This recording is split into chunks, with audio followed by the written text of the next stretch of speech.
Youth Sports Network presents TouchDown Ontario with Devin Gilmore McNeil. Welcome back to TouchDown Ontario, episode 10 here, gentlemen. We are in the thick of things for the playoff football in the CAFA and the OFFL. A great time to be a football fan in this province. And gentlemen, I am dressed in all black for a reason. The Gloucester South Raiders take down the mighty Cumberland Panthers last night in a thrilling 8-7 victory. Jesse, I'm going to throw it to you to start. You were there at that game. I seen you interviewed Andrew Colson, the Raiders quarterback. What was your takeaway from this game, and what a win for the Raiders? What an evenly balanced football game. You know, at the Bantam level, I just wish we could have that type of a game every single week. It was amazing. And, it was pretty windy. The wind was definitely a factor in this in terms of punting and having a strong passing attack that the Raiders do. When the wind was at their back, I mean, they were holding no punches. They were slinging that thing. And in fact, at one point, Andrew had threw a huge bomb, and it would have been a touchdown, but that wind kind of caught the ball. I think it came in really quick, and it was a drop touchdown that the player was wide open on. So wind was an issue, but it was a warm-ish wind, and the everyone came out to support. The stands were packed again for a Wednesday night. It looked like Friday night. So it just goes to show you the hype and the attention that these two teams are getting in the city. Well, it's football weather, right? People are going to have to deal with the elements. Both teams are going to have to deal with the elements, especially next weekend. It should be a little bit cooler. That November weather might, trickle in. But Russell, let's throw it to you. Like, were you expecting this, man? I know, these are the top three teams in the division for a reason. But, I mean, Cumberland, hasn't gotten scored on much, and it's not like they gave up a bunch of points. But, were you expecting the Raiders to come out and shut them down like this? I mean, the last time the Raiders played the Mustangs, so the Mustangs are one of the top three teams, in this bracket. The score was 10-8. So, and then you look at this, I think I wasn't really expecting it, but I'm not surprised that the score is like this, because the last time the Raiders took on one of the top three teams, it was another close matchup. So the fact that this game was 8-7 does not surprise me in the slightest. I thought it was insane. When I saw the score, I was like, wow, that's insane. It's be great to talk about on the pod. So I thought it was amazing. Yeah, so let's break this down a little bit more here, folks. So Cumberland beats the Mustangs 41-21, I believe, last Wednesday. And then, Cumberland plays the Raiders, and the Raiders they stunt them. And one of the things I wanted to bring up was on this podcast late in the year, we were kind of going back and forth on the Mustangs coach Devin McLeod saying we have the best defense, and then Mike Schmidt saying they have the best defense. Well, here come the Raiders, and they're saying, you're both wrong. We have the best defense in the league, and I think they've shown that throughout the whole season. They're the only team that hasn't lost a game all year, and they've held the Mustangs and the Panthers to a combined, 15 points in their two matchups. And these are teams that can score at will against basically everyone. You've seen Cumberland put up 41 on the Mustangs just last week. So this Raiders team, I wanted to break it down a little bit more. I know we've talked about it a couple times, but I wanted to give a shout out to their star linebackers, off-the-ball linebackers who, there's no doubt, had a presence in this game. Leo Zabitnoff and what's the other one's name? Dan Pilkington. Dan Pilkington. Jesse, they must have stood out on the film when you were there recording. 100%. I mean, you can just see it. Even the physical development of these players, I think, is head and shoulders above a lot of the other teams. You look at that linebacker core, that defense. Really the level of aggression, that you have when you're playing kind of that A Cup level. And these kids, don't forget, are OSFL all-stars, provincial all-stars on these teams playing linebacker. So, I mean, there's just a presence there, I think, and they were standing up, filling gaps, well-coached defense. But I think the thing that stuck out to me the most was just the level that they can get themselves in terms of aggression, but playing disciplined football, not taking too many unnecessary penalties. But boy, oh boy, can these boys play. So we have the Mustangs taking on the Raiders on Saturday, and let's break it down for everybody. What needs to happen? What's what's gonna dictate how this bracket plays out. So obviously Cumberland beats the Mustangs, the Raiders beat the Panthers, and now the Mustangs play in an absolute must-win game against the Raiders. And not only that, I think they need to win by a pretty sizable margin, considering that they lost to Cumberland by 20 points, and then Cumberland and the Raiders played in a 1-point game. So what do you guys think will happen on Saturday? We've seen this Raiders defense shut everyone down. What do the Mustangs need to do? Because you're going into that game not only thinking this is a must-win game, but you're thinking, man, we kind of need to, beat the brakes off of them to make this final A-Cup game. So, Russell, I'll throw it to you. Like, what do you think there? Well, I think history repeats itself, and I mean, as we've already seen so far, Gloucester has always played, when they played Cumberland or they played South Ottawa, it's always been a tight, close game. It's been 10 or under points. No team scored more than 10 points in these games, right? So I can only imagine it being another game of a close score. So I don't think the South Ottawa is going to be dropping 30 points. I don't think Gloucester is going to be dropping 30 points. It's going to be another tight defensive game for sure. Who wins that's a different story. This is good pressure, though. I mean, if you've got a good team and you've got great athletes that are showcasing themselves at like the 14, 15, 16 age group, I mean, what more can you ask for than like a really meaningful game where you put it, all the pressure is put on, what you're made of as a team. So the Mustangs are going in there. I think, they were able to put 21 points on the Cumberland Panthers team, right? So they can score, but in that game against Cumberland, it was actually last Friday. So they'll have over a week. I think their game's on Sunday. So they'll have over a week to really get in the film and to look at what they have in their arsenal and their offensive playbook to try to find those matchups, try to find mismatches, maybe add a few wrinkles that they haven't had and people haven't seen. But really this comes down to like a full team effort and the coaching staff to figure this out, because they're going to have to score points on, like we're saying, the best defense in the entire league. Probably the best defense across NCAFA's entire league at all levels. And they're going to have to score those points, because it might matter in terms of if they do win, the points for, points against, to figure out who's going to be in that A-Cup. So there's pressure where they have to find ways to score on this defense. And then conversely, when you're going up against the Raiders, and let's say it's a beautiful day and wind isn't an issue and weather isn't an issue, how do you, as a defensive secondary, stop this passing attack, right? They can, if you give them cushion and you try to prevent the big play, Andrew Coulson's going to dissect this defense, and he's going to, pass underneath and run hook and curls all day. They're able to swing the pass out to the running back who's got some good hands. So really, this is a really, really tough, challenge for the Mustangs here. And losing to Cumberland the way they did, let's see what they come up with.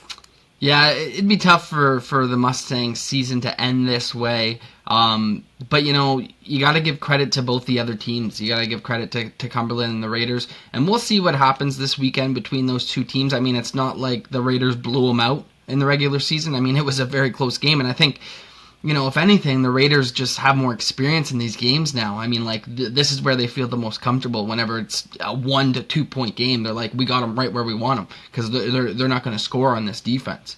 But let's break things down from a Cumberland perspective here, because, them making that A-Cup is kind of out of their hands at this point. They need the Mustangs to lose or to not win by more than 20 points, let's say. And then there's this interesting dynamic here where it's like, I know this probably wouldn't happen, but if you're the Raiders and you're like, hey, we'd rather play the Mustangs, let's play all our backups and let the Mustangs put up a boatload of points on us. I mean, that's not going to happen, but it's an interesting dynamic in the round robin, because that is something you could potentially do, where it's like, hey, we don't really want to play the Panthers again. We feel like we have an advantage over the Mustangs. But with that being said, they beat the Mustangs 10-8. They beat the Panthers 8-7. I think I think they just beat teams this way, no matter really who they're playing. But if you're the Panthers and you're watching this game, right? Like, what are you thinking? Like, are you going to watch this game? Are you trying to scout these teams even more? And that's kind of a helpless feeling, right? Just like not having any say in if you're going to make it or not. Yeah, for sure. I mean, they will be there. I mean, last night Cumberland was even the U14 team scouting the Bantams. Like this is just a culture at Yeah. Cumberland. They go. So they will be there. They will be watching. And I think if the Mustangs do pull this off and they're able to add a few new wrinkles to their team and their offense and defense, that's something that I think Cumberland wants to know for the next week, right? So then that will give Cumberland a lot of time to rest and prepare for that championship game. And then if it's the Raiders or the Mustangs, they've basically got 1 week, right? Sunday to Sunday to get prepared. So is that a good thing? I don't know. You don't want too much time off, right? But I think all three teams are eager just to like get this done and see who's going to be there. Well, Cumberland's been dealing with having too much time on their hands all season, so I think this is a place that they're accustomed to, right? Like if they don't play till Championship Sunday next weekend, I kind of trust in them to be more prepared, and also like they've been dealing with this all season and like being like these long droughts of not playing. But it's going to be interesting to see like these three teams. From a Cumberland perspective, I kind of think this is good for them. Because, all season long, it's like nobody can beat us. We haven't played in a while, but everyone thinks, okay, well, Cumberland's going to be there, blah, blah, blah, this, blah, blah, blah, this. They're going to beat everyone. It's going to be an easy cakewalk. And we seen last year that Nepean was heavy favorites. They didn't lose a game all year, and Cumberland shows up and they beat them to win the A-Cup at Bantam. And it could be the same situation this year where it's like, hey, we got that monkey off our back. We lost a game. Now let's prepare and lock in. Now that people will be probably thinking we can't win this game. So, like, what do you think there, Russell? I think the fact that coming in as an underdog, I think now that they've actually lost the game, a team's been able to beat them. I think now they really know what works and what doesn't. And I think watching film and all that, coming in as the underdog, people are like, oh, maybe the Raiders are the top dog now, as we've been saying. I think they come in. I think if they do manage to make the A-Cup game, if things do go in their favor, I think losing this game gives them a better shot at winning. I know it doesn't make a lot of sense maybe, but I think it gives them a better shot because now that like all these plays that they've probably drawn up, now they know which ones work and which ones don't. And if they do make the cup, it's probably going to be against the Raiders. So now they're going to know, hey, we know how to play this team now. Let's go in and let's show them what we've learned and let's win that game. Yeah, I mean it's almost like championship football now with this round robin, and you have the benefit of getting a second shot at it. Like how many teams in the NFL would love to, like Devin, your Bills, go back to that AFC Championship game. Hey, if we get just one more shot, like it could be a different story, right? It was so close. So, this is an advantage to all of these teams being able to like see each other and then, see what happens. But you gotta get there to have that rematch. And I think what's really critical for this Mustangs team is one, I said pressures on the defense, I think, to figure out, how to defend this Raiders team. But more, as importantly, they've got to get their playmakers in space. Like, Fogo was kind of not a big factor against Cumberland. Right. And they had to rely on Marley Basquet, who had a phenomenal game. So, I mean, there are key guys, but like, who are the, third, fourth, and fifth weapons on offense that they need to get involved? That's going to be the deciding factor. And then, as cliche as it is, we say every week, like, mistakes. I think at this point, this is clearly what championship football is. It's like what teams are not going to make those stupid mistakes and cough up the ball. In fact, I think on third down, the Raiders went for it last night in the second quarter, and it was a bad snap, and they turned the ball over, and that was like, they were on the Panthers' 30-yard line. Like, you can't do that. You can't do that now. So I don't know what the coach's plan is to, like, reinforce that, and, like, can you actually correct those things or clean those things up in practice? I don't know. But that's going to be an issue is like the focus and the mental toughness of these teams. I think that's going to play a deciding factor. Yeah, I think that's a great point, Jess. What you just mentioned there is teams are keying in on like a guy like Fogo, right? And they're like, okay, like let's just take Fogo away and let somebody else beat us. And Marley did beat them, but they just scored too many points on offense. Like the Mustangs defense just couldn't keep up with the Panthers defense. But we'll see now, right? Because all of these teams have now played each other. They've all played each other at least once. The Raiders and Mustangs are going to play for a second time. So those adjustments are going to become really pivotal and become key, and we'll see what Devin McLeod has up his sleeve. I know he's going to have his guys prepared, and the Mustangs do not want this to be the end of their season. And I, for one, would love to see the Mustangs win and have each round robin game have a different winner. I mean, that would just speak volumes for the NCAFA landscape if you have all three teams win a game. For sure. And here's the other thing I think that we need to note. This type of game now, and this round robin and the championship, a lot of it comes to the advantage of like the program. So if teams have game film, if they film their games, if they scout, if they have facilities where they can get the players together this week to watch film as opposed to doing Skelly or running team and install, then that I think that's what really plays a factor, and that's akin to like a provincial level program, which I think the players on Raiders are accustomed to, some of those all-stars. Yep. I think the Panthers, no question, know how to run kind of a provincial level program.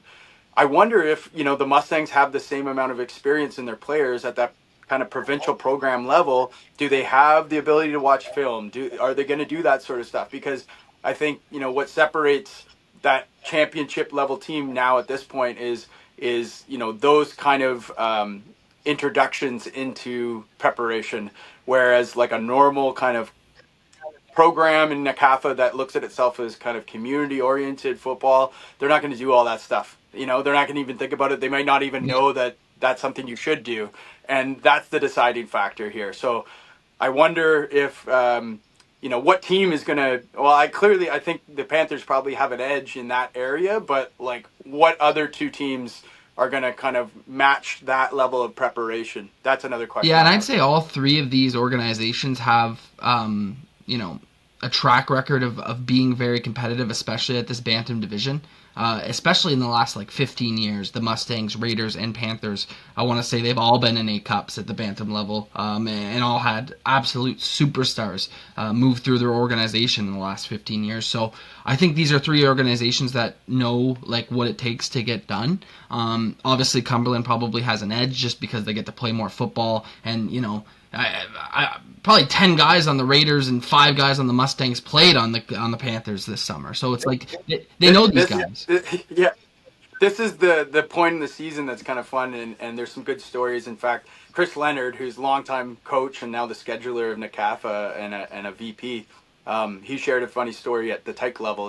He was coaching Bell Warriors. This is a long time ago, maybe early 2000s, and they had the Gatineau Vikings in the A-Cup, and it was a snow day. And they showed up, and he was just looking around, and he saw the Gatineau warming up on the field, and they still had an hour and a half or 2 hours before the game started. And he went to somebody at the Sportsplex and said, how much do I have to give you to get into the gym for a bit? And the guy's like, a couple $100, man. So he gives him a couple $100, takes the team in for 2 hours in the warm.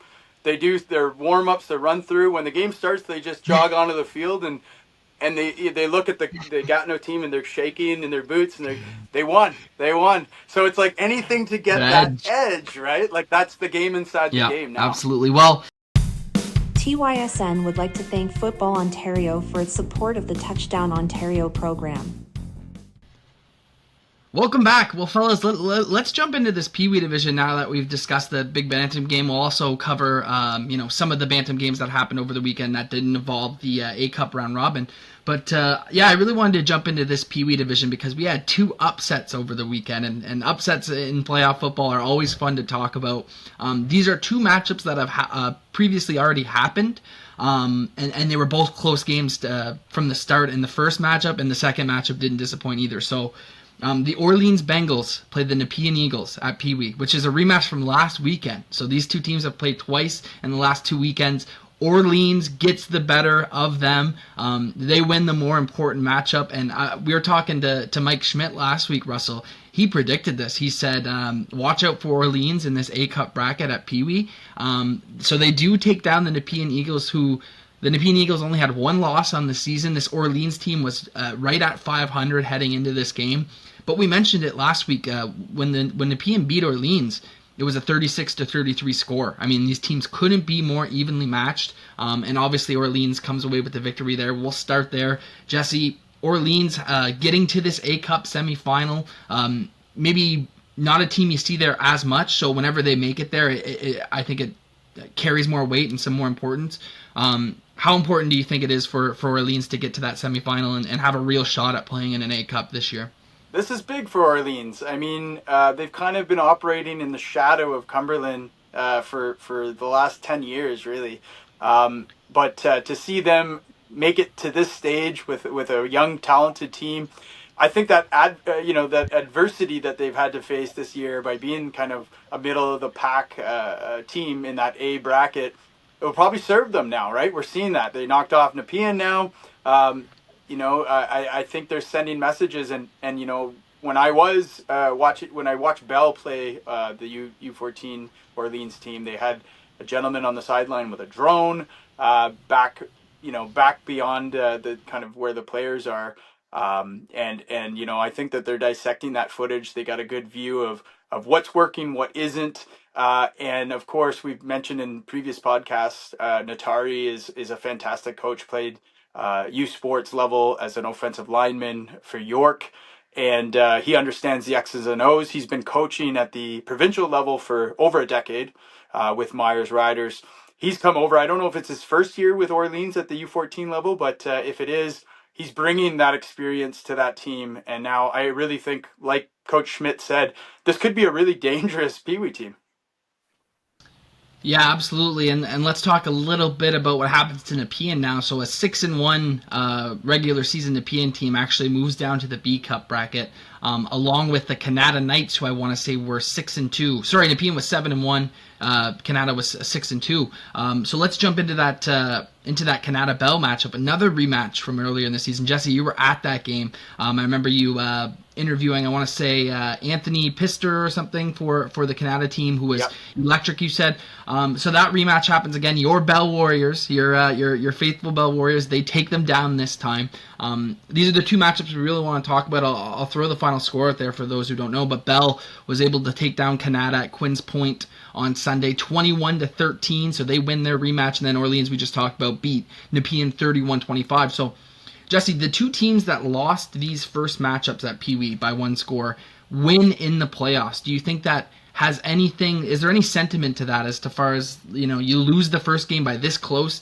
I almost feel like some of those teams who lose that first battle by that close margin might even have an upper hand in that second game, because they say, we were this close, like we know we can beat them, and then the other team's saying, man, like we got to play these guys in the first round, like they were one of our toughest outs of the season. So those two games, like how important is it for that Bell team and that Orleans team to win that rematch and get back to the semifinals? I think it all comes down to the players' resiliency, and also the coaches, right? Like, to lose a game, even if you're blown out and it's not close, every team, and you guys know this, right? When you're on a team, you got a chance. When things don't go well, you can either double down, correct the issues, show up to practice, ready to work, or you can kind of accept your fate and kind of slip back. So it's apparent that with both Orleans and with Bell, they've done the former. They've kind of rallied. The coaches have doubled down, and they're trying to figure out what they're going to do to play some of these top bracketed Peewee teams, which now they're a part of. But yeah, it's interesting. I think to your point, it might actually help them if they're close. They sneak through. I mean, they lose a very close game the first time around. They realize, we can hang with these guys, and they start believing, right? It's all about starting to believe that they are an A-Cup contender. And then obviously getting ready for the next matchup, semifinals and then the finals. That's going to be tough, whoever they're playing. Yeah, so let's break that down right now. Russell, I'm going to throw it to you after revealing our other semifinals winners. These ones we did expect to make it, and they both dominated in their matchups. The Bel Air Lions take care of the Cornwall Wildcats. Believe the score there was 48-19. And then the Cumberland Panthers, tell you, U14, they're looking really good. Obviously, they win their quarterfinal matchup handedly over the Raiders. So we look ahead to these semifinal A-Cup matchups. So the Bell Warriors will battle the Cumberland Panthers. and the Bel Air Lions will battle the Orleans Bengals. So if we look at these matchups, guys, I've been saying it kind of from the start that Bel Air and Cumberland are my two-headed monster heading into this Pee Wee division. But there's a lot to say about these Nepean and Orleans, or the Orleans and Bell teams who are playing in those close games every week. I think that builds character on your team. And kind of gives you an upper hand of being like, hey, we've played in these close, tough knit games down the stretch here, and we're kind of ready for playoff football. So Russell, I'll throw it to you. What are you expecting out of these matchups? Are you expecting, the big time favorite to pull away, or are you expecting some fireworks here with these underdog teams? Well, I think the beauty of this Pee Wee division as opposed to the Bantam division is just how competitive it is. You look at the special playoff format we had this year for Bantam, the top 3 teams doing a round robin. But that was only the case for the Bantam division. But if you look at the Pee Wee, teams 1 through 8 have all been competitive. You look at the Orleans Bengals, who were 4-4, and they took down the 7-1 Eagles, which is something you would not see in the Bantam division this season, right? So I think the beauty of this division is just how competitive it is, how great all these teams are, and just how any team can upset on any given weekend. So I would not be surprised if any of these teams upset one another.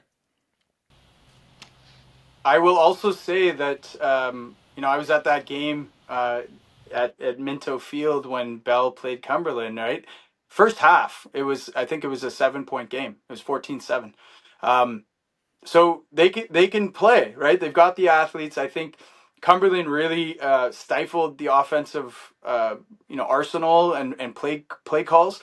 We know that Cumberland's really disciplined, right? You can't get outside them. They're really well coached. Everyone is aligned nicely before the snap, and they know what they're doing. So, really the challenge is going to be on this Bell team to figure out if there are any weaknesses and any mismatches, and trying to isolate, their best athletes in those scenarios. That's what I think is going to be key.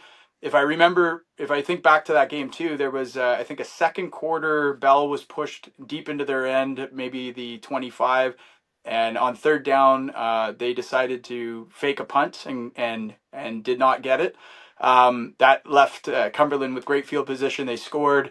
That is the kind of thing like you can't do in the semifinal game if you're Bell. The other thing is they had a couple fumbles too. So, it's cliche, but you cannot make mistakes. You can't give the ball over to Cumberland. And if they do that and they make it into half and it's like a 1-score game, and they play a good second half, I don't think this is going to be a blowout. I think that Bell has a real shot here. And, if you talk about franchises and what this means too at the Pee Wee level, there are some people in the community and in Ottawa that believe Cumberland are choke artists.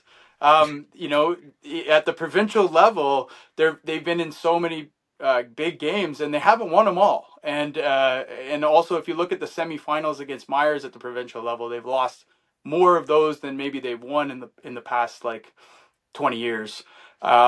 So I'm not a believer of that. I think they have a fantastic team, but some people will say the pressure is on Cumberland at not only the Bantam and the Pee Wee level to win with such strong regular season teams.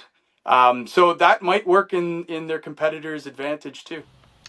I will say, I think the stigma was kind of broken last year as far as NCAFA Bantam goes, because they did take down the undefeated all-season Nepean Eagles last year, which, a lot of people were counting them out.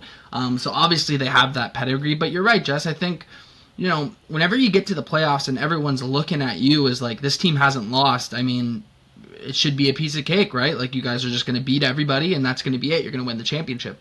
There is some pressure with that, I think. Like, I think, like, hey, everyone's looking at us like we're the surefire pick. Not only does that motivate the other team to be like, hey, guys, we got nothing to lose. Like, nobody's giving us a shot here. Let's go out and do those fake punts and do those trick plays. But I think it does put some weight on these young men's shoulders. I mean, these are just like 13-year-old kids, 15-year-old kids at Bantam.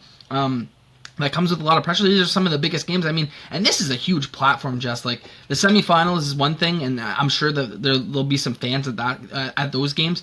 But you get to November 3rd, Sunday at the Sportsplex, it is a sold out crowd. It is packed there. So how are you going to perform under the lights? Playing in probably like some of these guys' biggest games they've ever played in. I know a lot of them have played OSFL and been in those championships. Those are huge as well. But there's something to be said whenever you're playing in your backyard and the storied 69th championship weekend of NCAFA, and you're playing Bantam under the lights, and you got that other team on the other side who isn't afraid to pull out all the stops because they're not supposed to be there. I think there is something to go with that, so I do like that point. But let's break down these B Cup match. Oh, sorry, Jess, go ahead. No, I was going to say it's beautiful. Like, yeah. It's pressure, but it's a privilege. I mean, if you're in the U.S., like, this kind of pressure is just, like, part of playing football every week. Yeah. So it's good to provide that environment, and I think, what you guys are doing with this podcast, too, is important. It's profiling and platforming everything and getting people to talk about it and getting people out to those games. Hopefully we'll have some nice weather, so people aren't shy coming out and watching these games. But pressure is actually a privilege, and I think these young players that are going to be playing on that Sunday realize that, and what a great opportunity. Yeah, and also, absolutely. Sorry, Deb. Also, just like it's sometimes hard to believe, but some players just can't handle the lights. They just fold under pressure. I know I had a guy when I played hockey. Amazing player. He was like over a goal per game. He was our best player. He was like, I think, finished top 3 in scoring in the league. And then we had a big game. It was a shootout, and he completely fumbled in the shootout. He was shaking. I saw him on the center ice. So it's really interesting to see when all the lights are on you, how players can fold. So it is a great point to bring up that maybe these Panthers players do fold underneath the lights. Now, they have been to the championships multiple times down the last couple of years, so maybe they're probably used to it. But hey, maybe some of their newer players, maybe some key newer players do fold underneath the lights. But Russ, I think it's part of the journey as a young athlete too. Like, I think you have to kind of, choke or get nervous or not perform in a big game, because you learn from that, and the next time you're there, you get better and you correct, and you're a little bit like more stronger minded at that point. So, I also think there's nothing wrong with that. You get to that stage and it is a little bit too much for you. That's part of the journey for these young athletes. I 100% agree. I mean, I remember when I played hockey, I went to my first final, I think Peewee, and then we battled all the way to the end, and then we lost, and it stung a lot. And then I remember a couple years later, me and a bunch of other guys were also on that same team.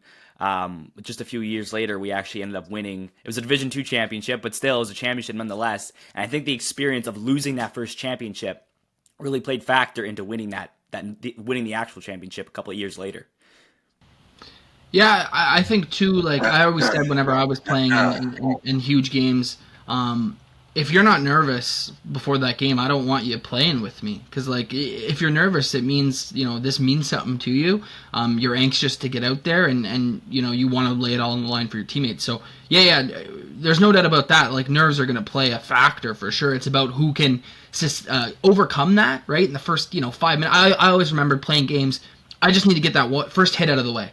I got to go hit somebody. Let me just go hit somebody on kickoff return or kickoff. I just need to feel the pads hit, and then boom, you're snapped out of it, ready to go. Right? That was. Yeah, it's a lot of times you're putting your hand up and being like, even if I'm not on the kickoff team, can I be? Yeah, on the let me kickoff just get team this out of the way. Let me go done? like lunge at someone and like feel that pad to pad contact, and like I'm ready to go. The other weird thing that I always experienced playing was like, no matter how good of shape I was in when I ran down the opening kickoff, I was like completely gassed. Oh yeah. Because the nerves, it's right? the build up, right? It's like it's all releasing when you're running downfield. That's exactly, Jess. I felt the same way. I wasn't as privileged to play on as many kickoffs. You could probably wonder why. But yeah, no, I agree wholeheartedly there. But let's put a wrap on this Peewee division. I wanted to also mention the B Cup matchups that we have now, because with these high profile teams getting knocked out of the A bracket in Canada and Nepean, that means that we have a 6-2 and 7-1 team in the B Cup bracket, which is what we love to see with NCAFA. Like, we want to see really good teams in the B division and in the A division, and that's what we have here at this Peewee division. So let's break down these matchups quickly, and I wanted to get your guys' thoughts if you think these 7-1 and 6-2 teams absolutely have it in the bag, or if there's a chance for one of these teams to upset. So Nepean loses to Orleans, Cornwall loses to Bel Air. They'll meet up on Sunday at the Sportsplex. Canada loses to Bell, the Raiders lose to Cumberland. They'll match up at the Sportsplex as well. Really like the scheduling that we've had from NCAFA this season. From what I can see here, we've got 3 back-to-back high-profile Peewee games on Sunday, Peewee playoff games on Sunday at the Sportsplex. So almost a mini championship weekend before we get into championship weekend. For an example, back-to-back on Sunday, we got Nepean against Cornwall, Bell against Cumberland, Bel Air against Orleans. So, make sure you get out to the Sportsplex this weekend. Not only, obviously, next weekend, we're gonna talk about that a little bit later on. But what do you guys think about these matchups? Do you think Cornwall and the Raiders have any chance in their matchups against the Eagles and the Knights? Jess? I think after the Eagles dropping 2 matches in a row to the Bengals, I don't think they're going to lose a third one in a row. This is a team that went 7-1 in the regular season. They've lost 2 in a row now. No, sorry, they've only lost 1. Sorry. But I don't think they're going to lose this one. I think that loss stings. They were obviously the top dogs, 7-1, only losing 1 game all season, right? And then now you lose this one here first, and you're an early exit in the A-Cup bracket. I don't see them losing, despite I'm sure Cornwall's just as hungry as them wanting to get the win, but I don't see them beating Nepean. I think it's like, I'm not a betting man, but if I was, I still wouldn't bet on this B-Cup bracket at this point. These are big games, and rest assured, this is not really a consolation thing. No.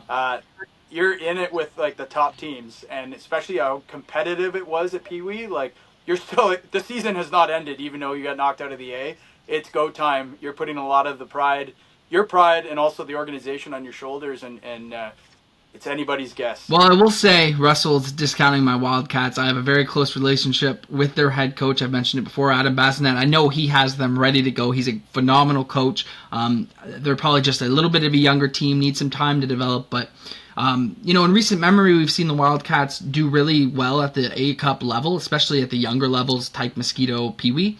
But I know when I played, like, this B-Cup, being in the B-Cup semifinal, that's an award. Like, that's a privilege. Like, that's an amazing accomplishment to get into those. So, like, you don't get it twisted. Like, these B Cup brackets, they're going to be playing hard in these games. Like, you want to go represent your team. Those are the Saturday games at the Sportsplex. Those are packed as well, not just the Sunday. So these are big time football games this weekend, and make sure you get out to the Sportsplex to watch all the action unfold. But gentlemen, I did want to move on from the Peewee division and talk about next weekend's championship weekend.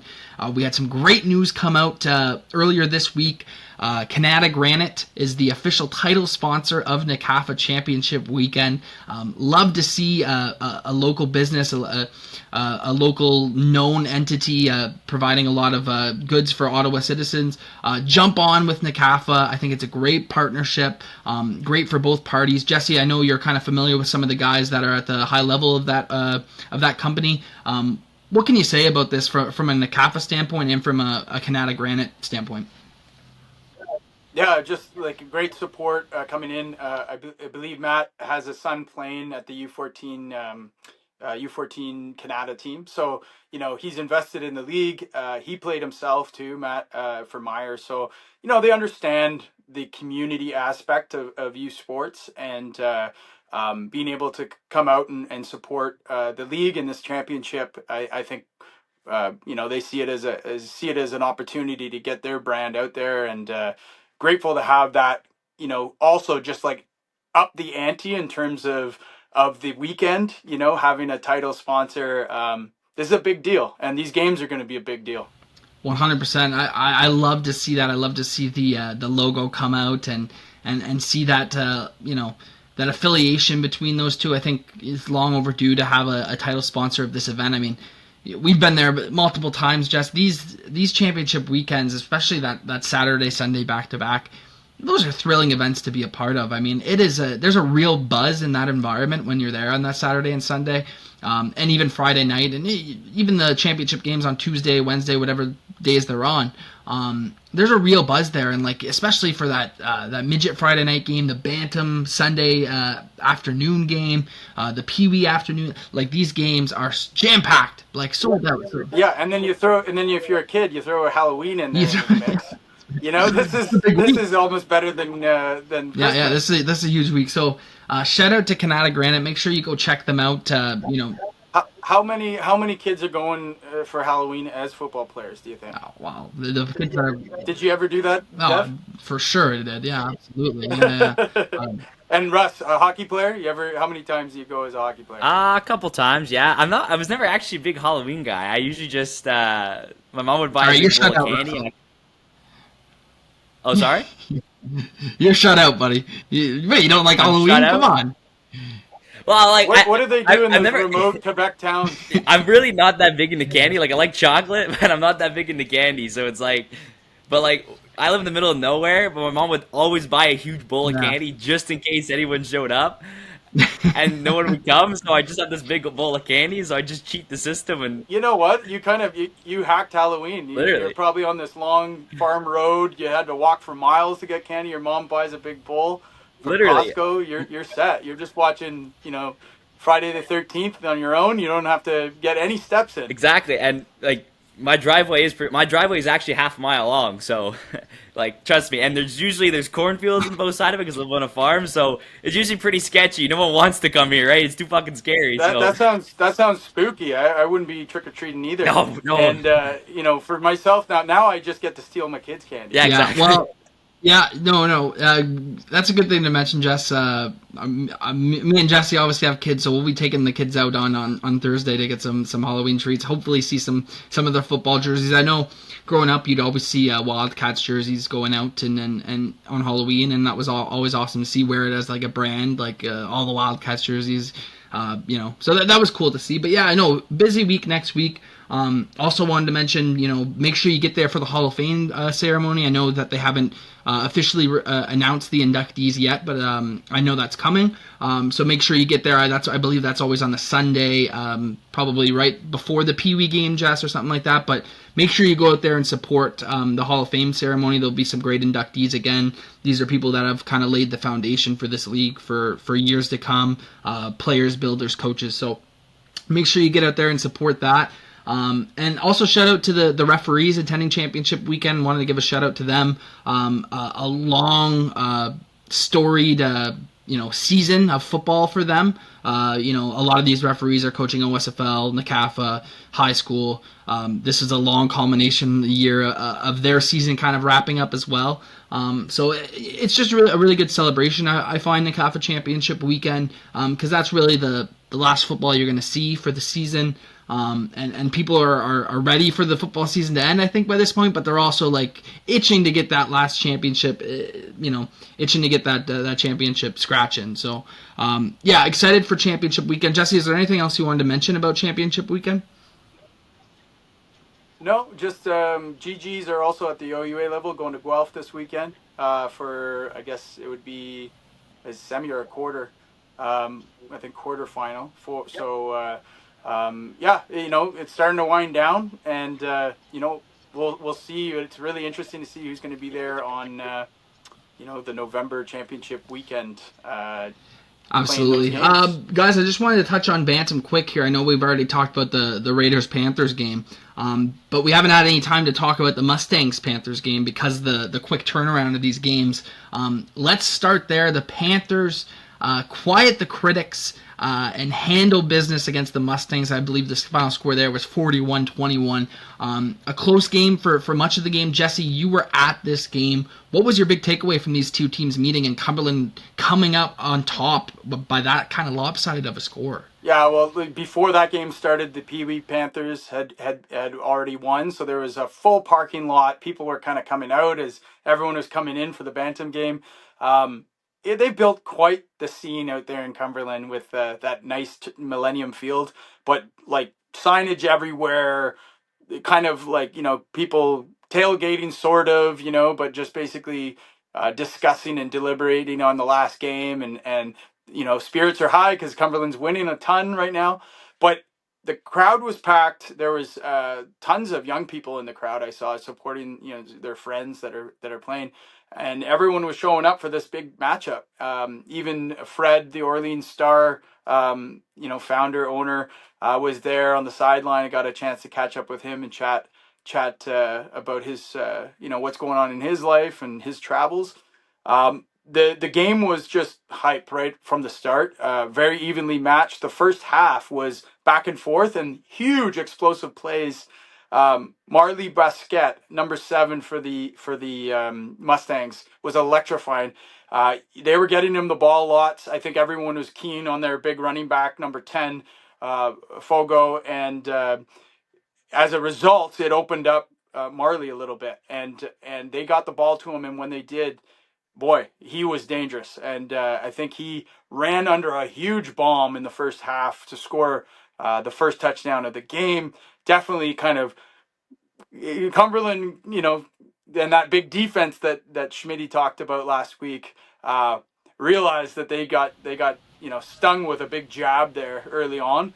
But then here comes kickoff, and it's, the next play is Stephen Blay, the speedster running back, number 6, takes it back to the house and just kind of gets Cumberland stabilized. As the game progressed, you saw that Cumberland's kind of coaching motto of sticking with the playbook, sticking with the process, doing your job, it started to really take effect. And what's also should be noted is that because they haven't played a whole lot this season, they haven't gotten deep into their playbook at all, right? So it's all practice, these plays. When they're playing competitors where like everything works and they score on almost every play, you're not really challenged to find what works. And they were in this game, and in the second half, you started to see the real skill of this team, I think, and the potency and danger of them, because even when they did run into a competitor early on and they're not accustomed to that, they let the system kind of take over, and they started getting deeper into their playbook and were able to kind of build off of the existing play that they just ran and give different looks and some misdirection. And then it started to take that defense apart for the Mustangs, which we know a couple weeks ago, head coach Devin McLeod was boasting as maybe one of the best defenses, and they got 40 on them in that game. So a chance here with this round robin to reset. Everyone knows what's up now, and we got a big semifinal weekend here, or sorry, we got a big final to be looking forward to. Yeah, and the only game that hasn't happened for the round robin now is that Mustangs and Raiders rematch, which was a Raiders 10-8 victory earlier in the season over the Mustangs. So two very evenly matched teams. We'll stick a fork in that round robin until after that game happens, until we exactly know what is at stake. And which two teams are playing there. But I wanted to talk about the B Cup of the Bantam, because all 4 teams that we expected to win this weekend have won and moved on. You got Bell taking care of Bel Air, and then you got Cornwall, Canada, and Myers, kind of that 3-headed top of the B Cup monster making it as well. So this is exactly what we predicted. Russell, it's going to be Myers against Bell, and then on the other side it's going to be Canada playing Cornwall. So these are the 4 teams that we expected in this B Cup. I think now you could talk about how competitive this side of the bracket is. I know that you're hard on that Myers bandwagon, Russell, but what do they have to do? I mean, obviously they get the privilege of kind of playing the bottom seed, but I've mentioned a bunch of times Bell is no slouch, and they're not going to be pushed over lightly. And then you look at Canada and Cornwall, that's a matchup we haven't seen yet. Both of them extremely even matched, maybe the most evenly matched on paper teams that are going to go against each other. But like we mentioned before, this B Cup bracket, this B Cup there's a lot to play for in this B Cup. I'm really excited to watch Canada play Cornwall and to see who the winner of Bell Myers is at the end of the day. And Russell, I'm going to throw it to you. What 2 teams make it?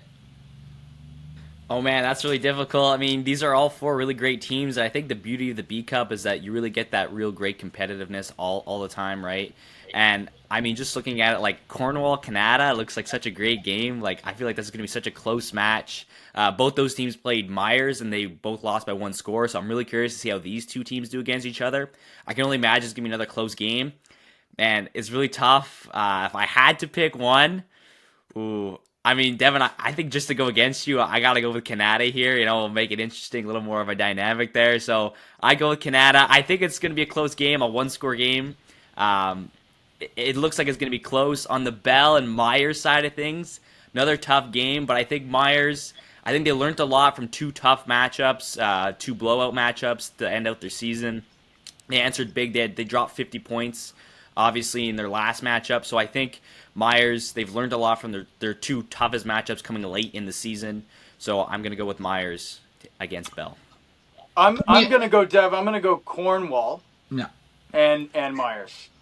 Put me on record now, boys. Not only is Cornwall going to beat Canada this weekend, they're going to win the B Cup. They're not losing another game for Bantam. Okay. You know what, Dev? I actually I'm with you on that. I have a feeling. I've seen them practicing on social media. Like, this is what Kirby has done in Cornwall is nothing short of remarkable.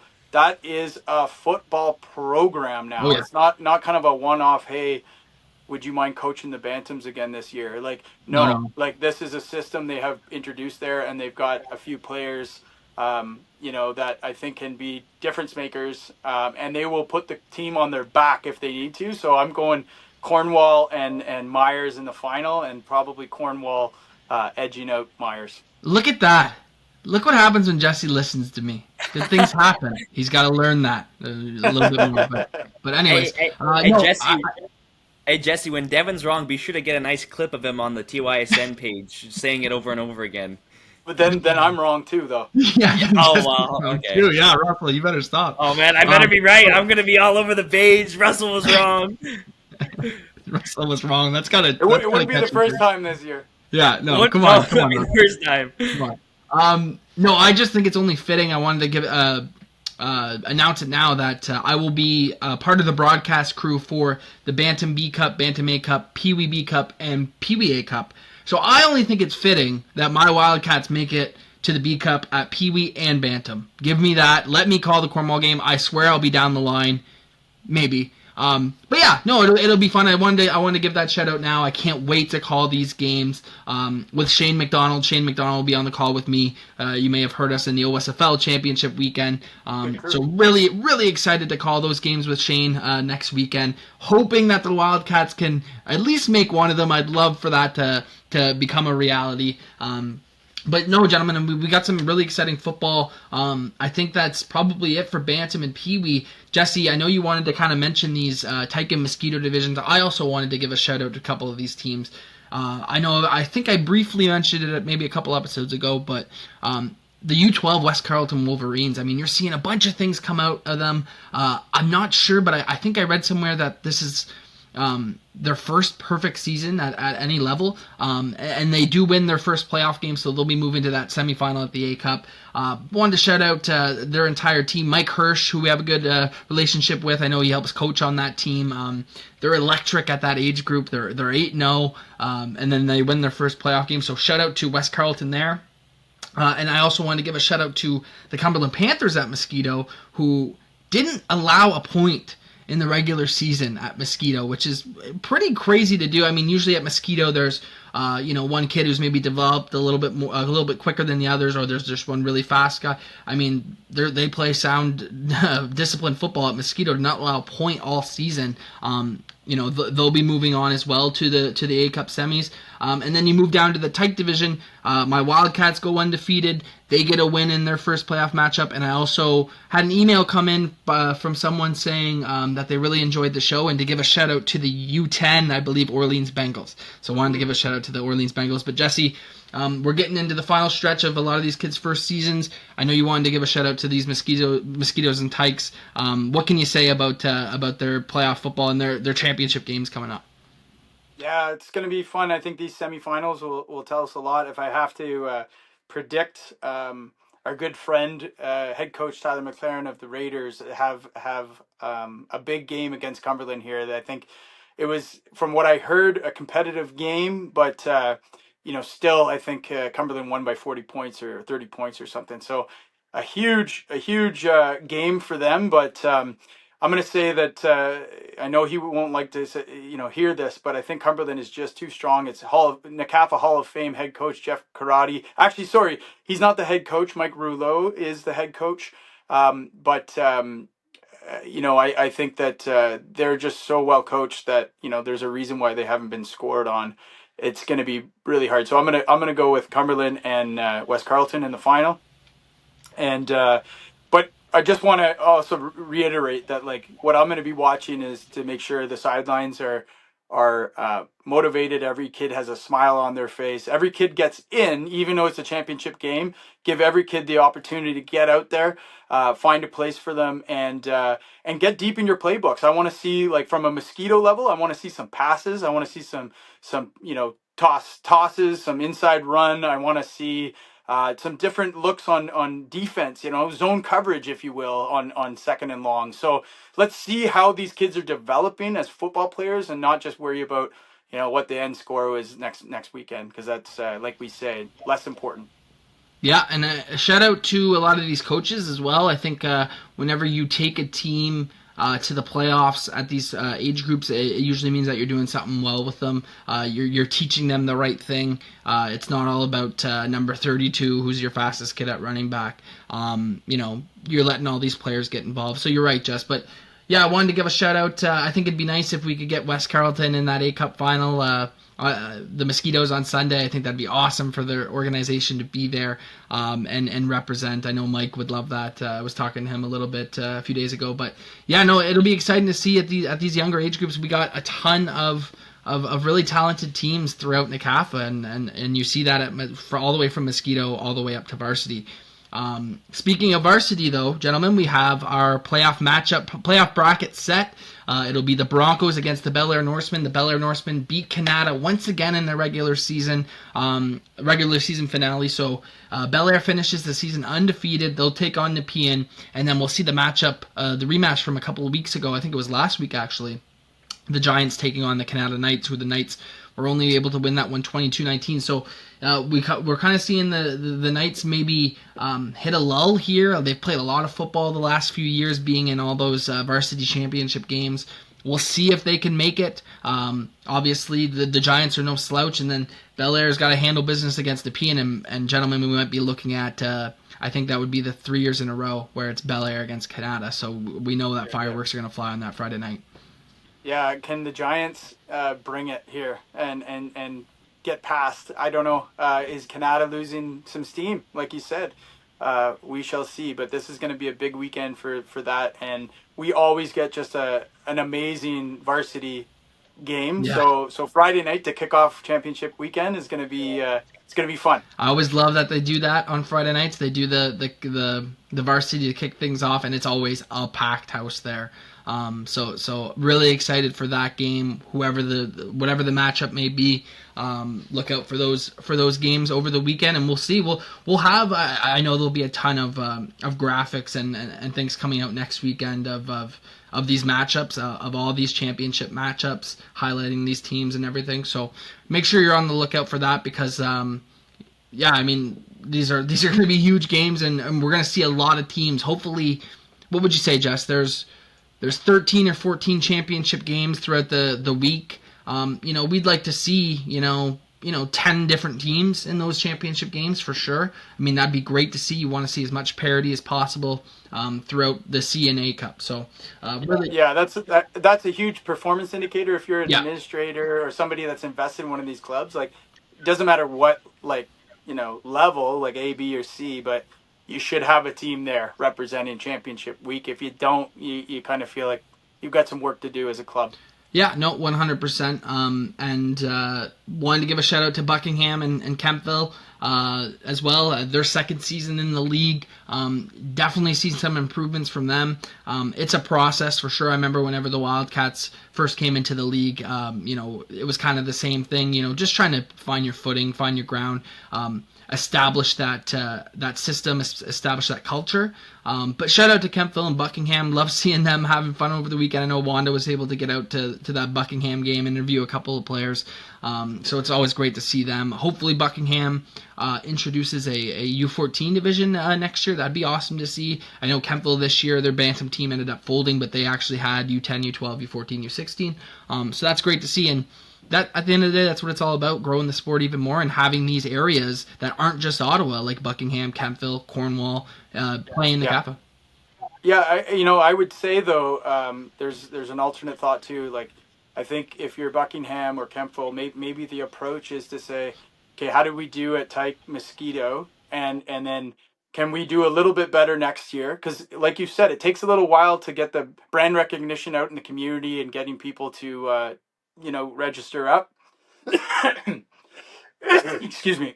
And if you can go from kind of like a winless season, if you're Buckingham at Tyke, and the next year Mosquito maybe goes, 3 wins, and their Tyke has like a winning season, then maybe you start looking and bringing those kids up with you to Peewee. But to kind of jump into Peewee, as we saw, like, look how competitive it is, right? Even the B and the C bracket for Peewee, these are like good teams. These aren't kind of like, oh, the B is the two really bad teams playing each other, we might get a good game. It's not No. that. So I would just say there are two ways to think about it, and what way will actually build your program the fastest is maybe going slower. Yeah, no, a lot to be said about that, Jess. Absolutely. I think I agree with you there. All right, folks. Well, NCAFA we have covered. You've heard enough from us about NCAFA. All you have left to do is go out there and enjoy the games, enjoy the weekend, enjoy this weekend's slate of games at the Sportsplex, and Quinns Point I know has a bunch of them. Millennium probably has a bunch of them as well. So just enjoy the playoff football. It was 25 degrees yesterday. Oh, it's crazy. Yeah. The last couple of days has been just beautiful. So hopefully a nice weekend. We might actually get some nice weather for championship weekend. So that would be phenomenal. I just hope it's not a snowstorm at the Fall Cup again. But it'd be a cherry on the top. Yeah. Speaking of the Fall Cup, gentlemen, I wanted to give a quick shout out to these OFFL matchups. Now that we have the regular season finished in the OFFL, we have our playoff matchups. We're going to stick to the U14 division on this episode, but just a shout out to Mike, who I believe is the president of the OFFL. He's been great. Facilitating this league for a couple of years now. Love seeing the new teams come in. I've seen Quinty come back in.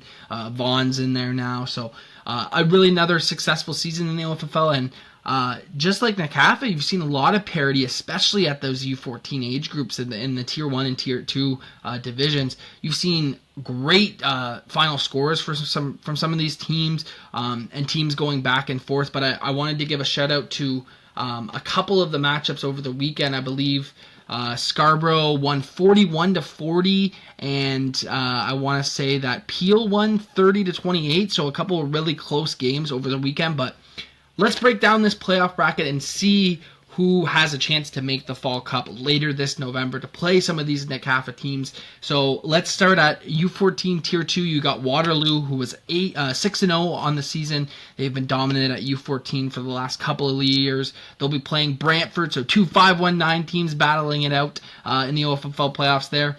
Then you got the Niagara Generals playing the Guelph Junior Griffins at the 4-5 seeds, and then number 2 Peel, who's also 6-0, will play Vaughan, and then Quinty and York, who we just seen a couple of weeks ago. I think that was a 40-28 win for Quinty. They'll play once again at this U14 Tier 2 bracket. So I love seeing the bracket in the U14 Tier 2 division. My sleeper team in this bracket would definitely be Quinty. We've seen them lose to Peel by 1 point this past weekend, but I think they're a team on the rise. Jesse, I know a couple of summer cups ago, I don't think it was this past summer cup, but I think they had 2 or 3 teams representing at the OSFL Championships Summer Cup in Windsor, and talk about fan base that really cares about their team. We were right on the entry level there at the bottom, and they were super loud. And I've also seen some pictures come up of Quinty just for their U14 group. They sell out like it looks like the Sportsplex, and they sell that out every game that they play at home. So the Skyhawks have a really good organization, up and coming, and still getting better. Yeah, I'd say, like, if they're in any other region with population, because it's a Quinty's kind of a strange little area. Belleville, right? Like, we drive through. Yeah, we drive through it, but like when's the last time you stopped anywhere there, right? Well, maybe an en route for a burger, but their branding is elite. As you said, I think organizationally they have done a phenomenal job with what they have to work with. You put that team in Windsor, or you put that team in Ottawa, that program, and they're probably AAA champions. Yeah, you're a big believer in that Quinty uniform getup. You rock with that. I could Look see at them. Jesse Card as a Skyhawk growing up, eh? Well, there must be somebody that's like worked high level like They OFFL are or something out they there, are because clean. they're like organized and they're well run. They're very very clean jerseys. I will say that, and they do have a great fan base, like very passionate. But yeah, the other two teams, I think probably the top 6 teams in this division all have a real shot at making some noise in the playoffs. But gotta give a shout out again to Waterloo and Peel, both of them finishing undefeated on the season. They didn't play, so obviously everyone's going to be looking towards, hey, like, is it going to be Peel and Waterloo? Matter of time. I wouldn't jump to conclusions too quickly, because you got Quinty, you got Niagara, who's been really good at the U14 in the OSFL and the OFFL for the last few years, and then obviously Guelph, who's been great there as well. So I would say it's hard to bet against Waterloo yeah. from what I've seen. Like, I could see Waterloo making the trek to Ottawa Yeah. and just scooping up another league here. I think they're pushing for like a AAA team. They are. I in do the believe summer. that they will be moving to the AAA division next summer in the OSFL. So we love Waterloo. We spent 2 weekends there over the summer. They have a great organization. You couldn't say more about the people leading that organization and the way that they treat their players and also other people in the football community. They're just terrific, and I think that translates to the field as well. Like, their teams have been incredible. I mean, they won 2 championships in the OSFL on their home turf, U14 and U16, and then you look in the OFFL. I mean, they've been dominant. They actually fielded 2 teams at that U14 Tier 2 division this year, but their number 1 team has been dominant, and I think that just goes to show you how well their organization is run. Jesse, we've seen it firsthand, right? So at the Peewee level, that would be our B Cup champion potentially playing these folks. Which would be, I think, a great matchup, because our B Cup champion in the CAFA is going to be a really, really good team. It's going to be a team with 1 or 2 100%. losses on the season. So, like, that's why I love how the Fall Cup does that. The Tier 2 winner plays the B Cup winner. They don't play the A Cup. I think consistently we get better matchups. Absolutely. We've seen it last year, right? We've seen Niagara and Peel play, or Niagara and Bel Air play, and that was an instant classic. Hoping for more there. So yeah, this U14 Tier 2 age group in the OFFL, make sure you watch for those matchups. Those are all going to be great, especially the next round. I believe that their championship weekend is November 8th, so the weekend directly after NACAFA's championship weekend, and then after that weekend, it is the Fall Cup, the weekend of the 16th. Let's move over to the U14 Tier 1 age group for the OFFL. Obviously, we talked about Burlington. We had Sydney on the show. They get a bye in the first round. They go undefeated at 6-0. Scarborough, the team who Sydney said would give Burlington the most fits, they do get the 2nd seed. They are tied with Durham at 4-2, but they did have the tiebreaker winning against Durham earlier in the season. And then, aforementioned, Durham will play the Cambridge Lions at the 3-6 turn, and then the 4-5 matchup will be Oakville and Hamilton. Only 7 teams in this division, so only 1 team didn't make the playoffs. But I think it'll be hard to go against Burlington. I've already kind of started penciling them in for that Fall Cup matchup, but they did play in a 1-score game against Durham a couple of weeks ago. Durham has been a team that's kind of came from the ground up over the season. I think they lost their first 2 out of the first 3, and they went on to go 4-2. They lost to Scarborough. That was a close game. So I think really those top 4 teams, Burlington, Scarborough, Durham, Oakville's been really good at that division as well, losing some close games. That's kind of where we'll get to. But I will say, if we're in for a Burlington-Cumberland U14 Fall Cup matchup, I don't think anyone can complain about that. But there's going to be some other teams, like we mentioned with Cumberland and the CAF, there's going to be some other teams that are going to play underdog here, be like, no one's giving us a shot, and, you know, we don't know what's going to happen. So shout out to that division as well, guys. Burlington, I mean, is anyone picking against Burlington here? I'm not. Simple as that, eh? Yeah, well, we'll see. I think Durham, in my opinion, would have the best shot. We've seen them lose. I think it was 20-12 a couple of weeks ago. So that'll be a team to watch out for. But Yeah, the OFFL, another great regular season in the OFFL. Excited for those playoffs. Those are happening in Brampton at Peel's home stadium, I believe. Those are always fun events, too. I know 519 will be out there recording all of that stuff. And then we'll all converge at the Fall Cup and get these awesome matchups. Gentlemen, is there anything else that we want to cover before we kind of wrap this up? Russell, I'll throw it to you first. Maybe just shed a bit of light on the close matchups we saw at the Tier 1 here at OFFL. Hamilton, the Junior Tiger Cats, and the Cambridge Lions, 30-28. That was an insane matchup. It was super close. And the Oakville Titans and the Scarborough Thunder, 41-40. Scarborough taking the victory. Yeah. So, just a lot of really cool matchups. And, coming into the playoff bracket, it's really cool to see all these teams playing a couple close matchups. And we're probably going to see more of these close matchups coming into the playoffs as well. So, thought it was a good start. Yeah, good start to the playoffs before the playoffs even start, right? So, just thought I'd mention that. Absolutely, yeah. And a lot of parity at the U14 age group there. Can't wait to watch those matchups. Jesse, anything before we get off? No, nothing here. I'm just pumped to be on the ride here, and I'm hoping for good weather. Absolutely. Well, guys, I wanted to thank you for joining us all season. Russell, Jesse, all the guests we've had, Mike Schmidt, Sydney Parks, Jeff Coventry. We've had a lot of great guests on the show. This will be our last show before the wrap-up show after the Fall Cup happens. So we will not see you next week to break down the championship matchups, but you'll get tons of content out of that. I know that the NCAFA social team will put a bunch of stuff out there. But yeah, I just want to reiterate thanks to fans. Thank you to the fans for watching and supporting this. I know it's been a big hit this season. It's been the first kind of iteration of this that we've done as a weekly pilot show. We've had a blast doing it, guys. Like we're always tight. We have our group chat. We have our Touchdown Ontario group chat that we're always talking about football news throughout the week and what's happening, and check this out, check this player out. So it's been great to get this dialogue going for NCAFA, for the OFFL, for football, for fall football throughout the province. It's been a great platform, and we can't wait to do it again. But I just wanted to reiterate, thank you guys for watching, and thank you guys for joining us each and every week.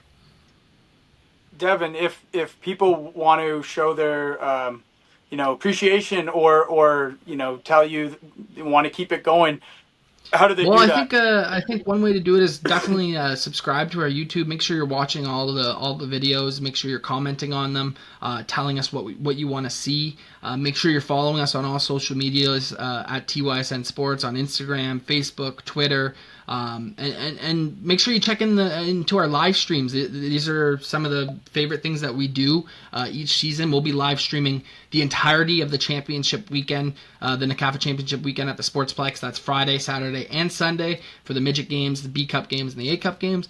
Make sure you go out to the stream, leave a like. You can even donate some money if you want, if you're really enjoying it, and that's something that I'm really proud of that we do. I think the production is really high quality for what we bring to the table. So yeah, those are the few ways that you can support the channel and make sure that we keep bringing content like this.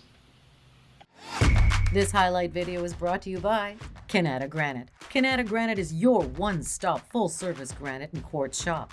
Choose from beautiful in-stock slabs or select a customized piece for your dream renovation. Our precise measurements and expert installations makes your design look perfect every time. We're proud to offer the largest inventory of full slabs in the Ottawa area, as well as a huge selection of remnants. Come in and check us out. Gentlemen, I want to go around the horn here because I believe this will be our last show until these championship games are decided. These round robins are decided, the semifinal, everything will be decided next time you probably hear from us on Touchdown Ontario. So let's go around the horn. I want to start with, who do you have this weekend between the Mustangs and Raiders? I want a final score. Everyone's going to give their final score. And then we're going to go around the horn and just do the A-Cup championships. Who do you think? We don't know the matchups yet, but I want to get all your takes on who's going to win these A-Cup matchups from tyke to all the way to varsity. We're just going to go right through around the horn. It'll be fun. It'll be a great send-off, okay? So starting with you, Jesse. The Mustangs and the Raiders this weekend. Is there any way the Mustangs come up on top? And what's your final score? I do think that they can do it. It's really hard for me to say that they're gonna be there or win the A Cup. I'm gonna have to say You know what? Everyone's talking about Andrew being this real deal and being further along than Christian Valieux where it was at his age. You know, I'm going to take a gamble. I'm a gambling man sometimes. I'm going to say the Raiders win the A-Cup championship at Bantam. But Well, who do you think they wins do, this of course, weekend yeah, as well? the Raiders. Okay, well, okay.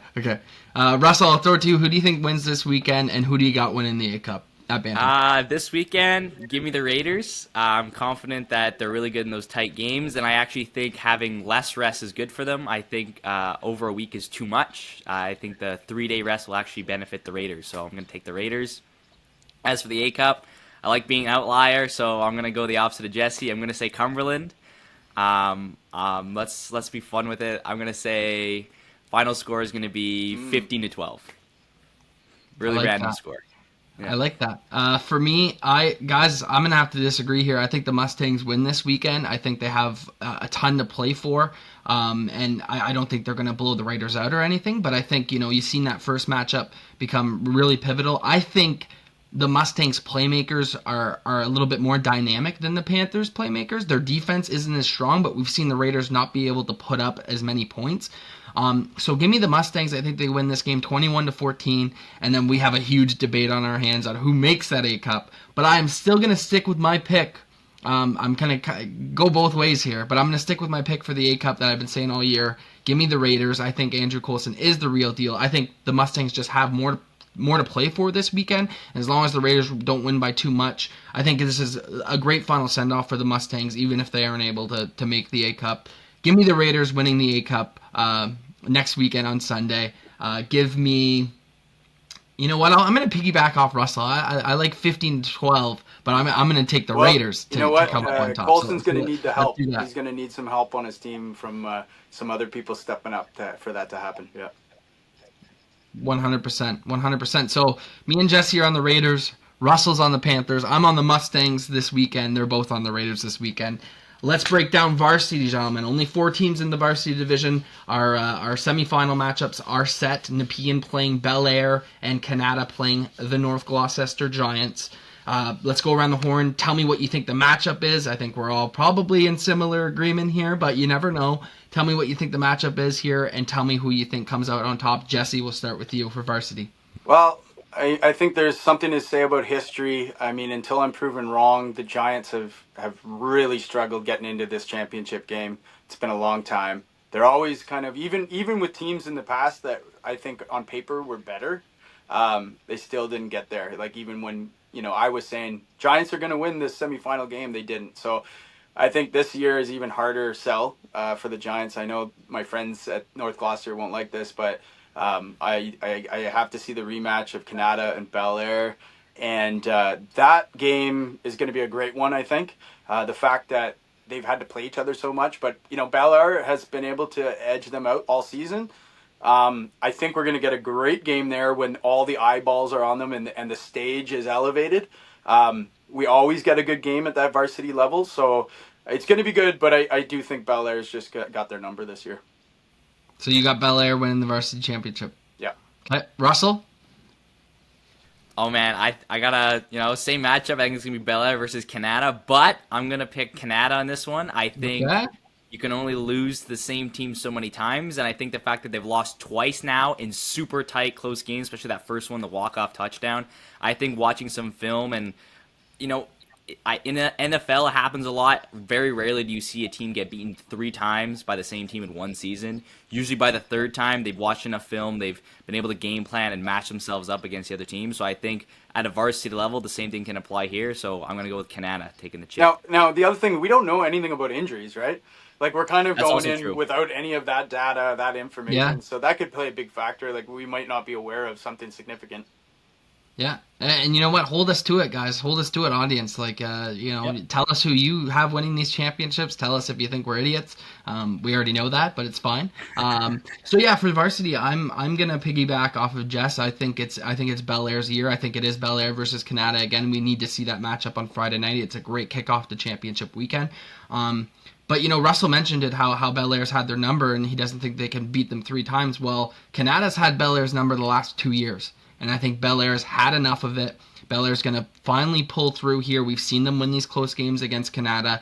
I think their quarterback, their new quarterback taking over has really uplifted this team, and I just think they have so much talent. And I think they've really keyed in on what Canada wants to do. They've keyed in on Jeremiah Hay. They've keyed in on the little screen passes that they do. But that's going to be a phenomenal game. I mean, it really could go either way. And we could even see the Giants make it. Like, I'm not counting out the Giants just yet. Like, they've played Canada tough as well. So there's our picks for varsity. Gentlemen, let's go to Peewee. And I just mentioned, too, I got word, Nakapa Hall of Famer Jeff Karate and probably a shoe-in to the Hall of Fame one day, Ron Raymond from Capital QBs will be calling that game. So that'll be a fun time. That's a good duo. That's a good duo if I don't say so myself. Me and Shane will be the B team. They could be the A team. I like that. Okay, let's move on to Peewee, guys, which I think we're all in agreement is probably the most competitive division that we have. So these are some great matchups. You got your 4 choices: Bell, Cumberland, Orleans, and Bel Air. Those are your 4 choices. Jesse, tell me what the matchup is. Who comes out on top? I'm going Cumberland Bel Air, and Cumberland will win that one. But we will see a fight from the Bel Air Lions. Okay, Russell? I'm going to go... we said the Bengals are still in it, right? Yeah, the Bengals are playing... I want to say the Bengals are playing Cumberland, and Bel Air is playing Bell, if I'm not mistaken. Okay, so I'll go Panthers Bell. I think that'll be a good matchup. I think it's going to be great. But no, I think Panthers are playing Bell Warriors. Oh, yeah, no, yeah, you're right. Sorry, yeah. Panthers and Bell, Orleans and Bel Air. Okay, then I'm going to go Panthers and Bengals. I like the underdog story of the Bengals coming in at like 500. I think they're going to the end. I think it's going to be a bit bittersweet, though. I think Cumberland comes out on top. Classic East End battle.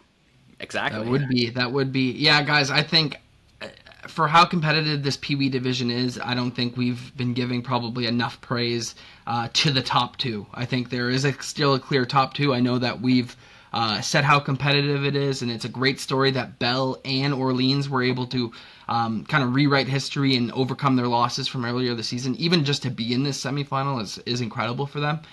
Give me Cumberland against Bel Air, and if Cumberland can slow down Joanie and Gandhi just a little bit, give me the Panthers. I think their track record shows that, especially at this U14 age group, this Peewee age group, they are not to be played around with at this age group. Give me Cumberland over Bel Air in a shootout, because it was in the first game. I believe it was like 60-30.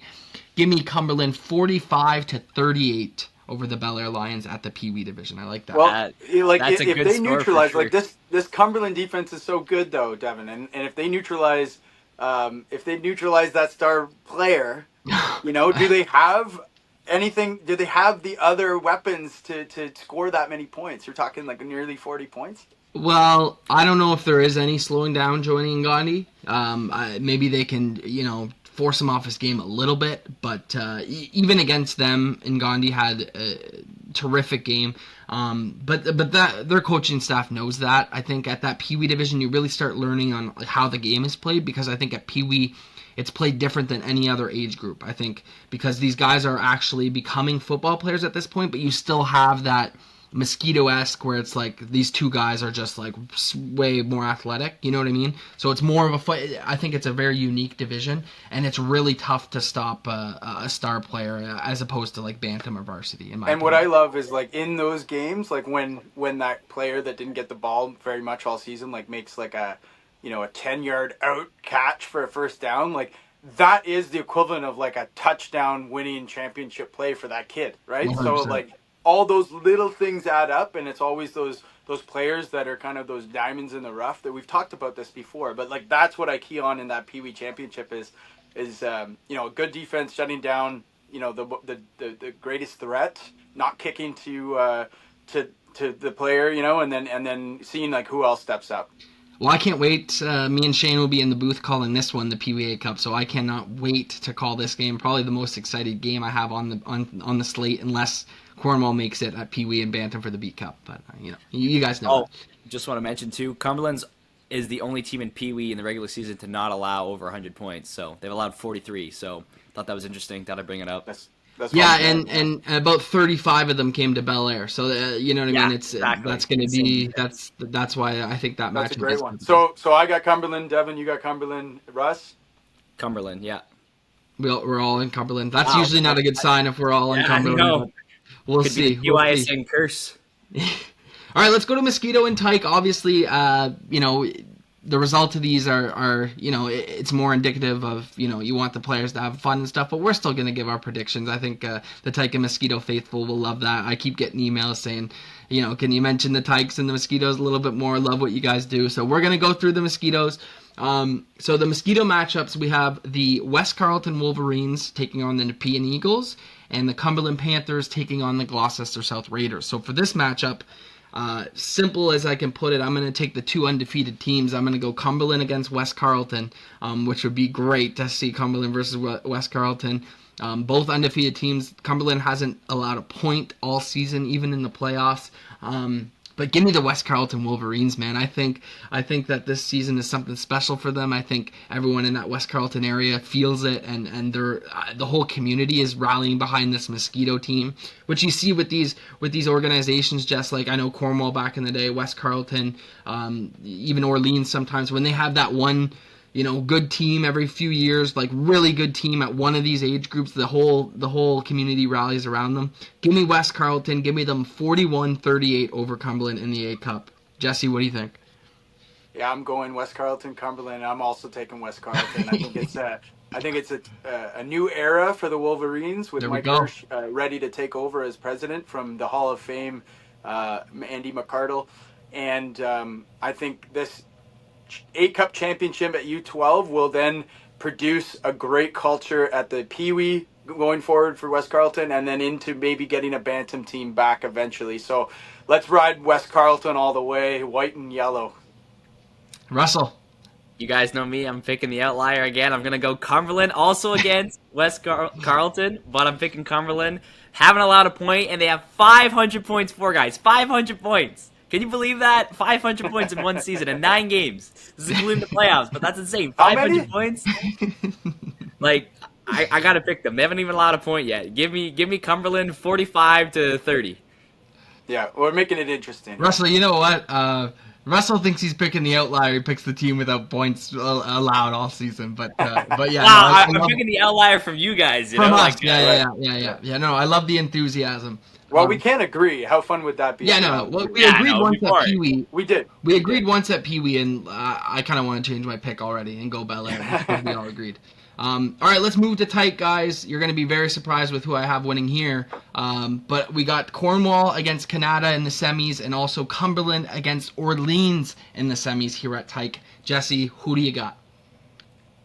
I haven't watched a lot of Tyke this year, and I'm just really, like I said, I'm always just focused on the coaching, the development, the good times at that level. But without really knowing who's doing what or who has who, I'm gonna go with. So you got Cumberland against Orleans and Cornwall against Canada. Yeah. I'm gonna go with Cornwall here. I just think that they have a lot of history and success at that level, winning championships. So, you know what? Let's go Cornwall. Russ? Well, I was going to pick Cornwall, but I feel like, all of us having the same pick is not right. I was trying to get on your good side, Devin. I really was, but not anymore. I'm going to pick Cumberland. I think this is, probably the only team in any division where Cumberland's, probably outmatched, I'd say. They have less points for than Cornwall, less for and less against. So it's actually kind of cool to see that. But in this point, I guess Cumberland truly is an underdog. But let's take Cumberland. Well, you guys are going to be shocked here because I'm also going to go with going with Cornwall. I'm going with Cornwall. Give me the Wildcats. I got the Wildcats over the Panthers. We've seen this matchup, I think, the last 3 years at Tyke where it's been Cumberland and Cornwall. You're right, Jesse.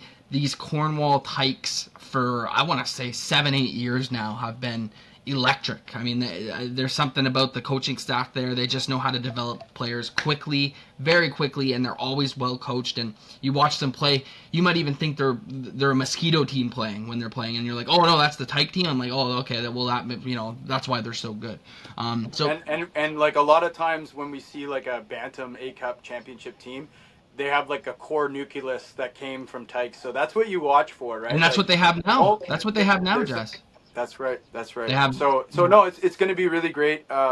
And I think the way that they have developed that program is they focus on fundamentals. I think there is a correlation between really good Tyke and Mosquito teams where the programs, the clubs really just hammer on, focus on tackling sound, simple concepts and responsibilities. They're not these teams that are practicing reverses at Tyke and doing all these fancy things and, running one guy, but rather they're trying to build a complete team and really understand the game. That's what makes a difference at that level. And I think Cumberland and Cornwall do that. Yeah. And that's why we're seeing them most likely in the matchup. And that's why you see them, also succeed at these older age groups, because from a young age you're getting taught these fundamentals, you're getting taught the team culture, and then there's no mistake if you look in these higher divisions and you're like, well, those are the same teams that are succeeding there, right? So yeah, no, that's interesting, guys. So I think that'll be it for us. I think we just broke down our matchups. Excited to see how this all plays out. This is going to be a great championship weekend. Whatever the matchups are, it's going to be electric. A great moment for these kids on the Saturday and the Sunday. Those are my favorite days of the football year. Watching those B Cups on Saturday, watching those A Cups on Sunday. It's just a great community event. Just make sure you get out there and take some of it in. Any day you can make it, go support your local club. I think at this time of year, Jess, like in your opinion, is there a real buzz around NCAFA? Like, is the whole community kind of like, ready to watch their local organization play? And are people really talking about like NCAFA football in Ottawa this time of year? I think so. I always see people come out of the woodwork that like you don't see, that aren't involved in the league, but they always come back for championship week. And that Saturday and Sunday are pretty hype. Everyone's just supporting these young kids playing and trying to give them the best experience possible. And I've said this for many years. Like, I think when kids see adults and the community support what they're doing, they realize it's important and people care about what they're doing. So I think if it's not like a blizzard, then we're going to see a packed house for every single game. And whether your team's like in one of those games or not, like, players are always coming out with their jerseys and checking out the teams that they had to play earlier that season. It's a great celebration, and I think Myers is going to be doing the barbecue, so there's going to be some good treats to get, and it's going to be a lot of fun, so hope to see everyone out there. Yeah, and it's going to start early in the week, right? I think our first championship game is on Tuesday. The C Cups happen throughout the week, Tuesday, Wednesday, Thursday, or something like that. So make sure you go out there and support them too. These C Cup championships are big. I remember playing in a C Cup championship at Bantam, playing the Nepean Eagles at the Sportsplex. That was one of my favorite memories, playing that C Cup game. So these all championship games mean a lot to these clubs. It doesn't matter if you're in the C, B, or A Cup. So like. Yeah, you're in the conversation. You're in the dance. You're in the dance, right? Yeah. So these C Cups mean a lot. These B Cups mean a lot, and these A Cups mean a lot to these kids.